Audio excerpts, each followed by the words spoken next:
নমস্কার, আমি আরশিয়া বিশ্বাস। আমার নিবেদন কবি শ্যামলকান্তি দাশের লেখা কবিতা তিনি। তিনি বললেন, মই লাভ নেই অসম্ভবের বোঝা, তার আগে জাগো, জাগ্রত হও, শির দ্বারা করো সোজা, ইয়াবির মোহ আবরণ ভাঙো, চাই প্রেম মানবতা, শত মুখে বলো সর্বধর্ম সমন্বয়ের কথা, জীবের সেবায় যথাযথ সেবা, মানুষের করো ভালো, তাহলেই পাবে বেদ বেদান্ত উপনিষদের আলো।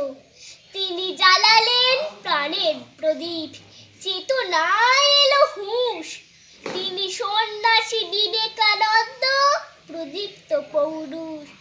তিনি আমাদের মুক্তি মন্ত্র, উজ্জীবনের গান, বিশ্বপথিক বিবেকানন্দ অমলিন অম্লান।